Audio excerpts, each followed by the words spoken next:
Olá, semioticistas! Hoje nós trataremos da figuratividade, da iconicidade e da impressão referencial. Nós iniciaremos com uma provocação, uma pergunta, que é a seguinte: como que estabelecem e ordenam as isotopias que produzem no texto aquele efeito de realidade que Roland Barthes denominava ilusão referencial, ou pela proposta do Rastier, ele chamava de impressão referencial, a fim de eliminar qualquer conotação pejorativa, inoportuna em uma denominação técnica? Para responder essa pergunta, nós vamos examinar de perto a gênese de um texto de Émile Zola, o Incipit, da sua obra Germinal, desde as suas primeiras formulações até o texto definitivo. Ao mesmo tempo, nós vamos tentar mostrar, utilizando os instrumentos de análise apresentados até aqui, como se estreita pouco a pouco o tecido das isotopias em uma abordagem que reúne a semiótica e a genética textuais.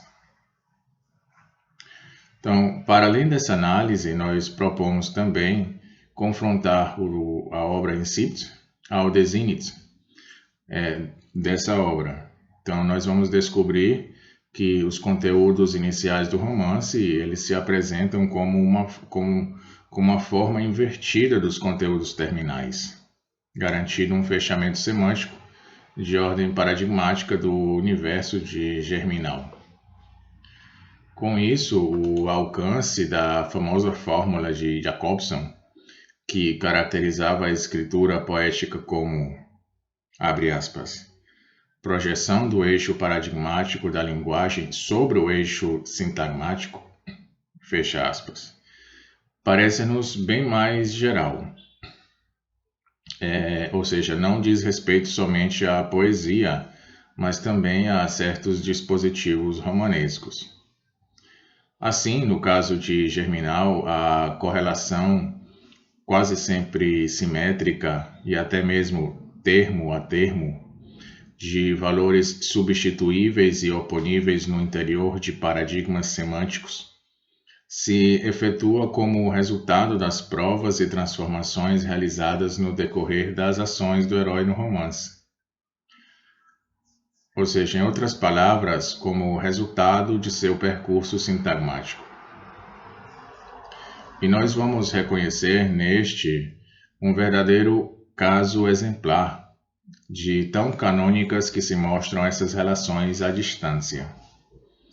É certo que Zola usava e abusava daquilo que ele chamou, numa carta de Octave Mirbeau, de simetrias voluntárias demais.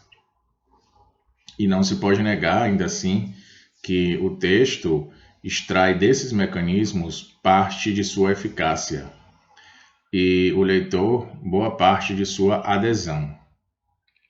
E a estrutura formal transforma assim o material figurativo em iconicidade, pondo-se a serviço das impressões referenciais produzidas pelo texto. Bom, o primeiro plano em pormenor diz o seguinte, já o exemplo que diz: primeiros dias de março de 66, segunda-feira. Etienne, sozinho na estrada de Marcheny a Montsou. Marcheny a 2 léguas. Ele saiu cedo de lá para ir a Douaou, ou a outra parte. Ali não encontrou trabalho nas grandes fábricas. A estrada toda reta, a noite escura, o céu coberto por um véu cinza, o vento glacial que sopra na superfície rasa. O vento nos corta. Ele partiu há quase 1 hora. E o segundo plano, em pormenor, diz o seguinte: na planície rasa, sob a noite de março, introduziram um homem andando. Ele não vê nada, só tem consciência da extensão pelo vento que sopra e que vem de longe, o vento que varre. A estrada escura aos seus pés, toda reta, ele não a vê. Tempo seco, rude, céu espesso de tinta, A terra soa dura. Ele deixou Marchienne antes das 3. Finalmente, texto definitivo que diz: na planície rasa sob a noite sem estrelas, de uma escuridão e de uma espessura de tinta, o homem seguia sozinho a grande estrada de Marchienne a Mutsu.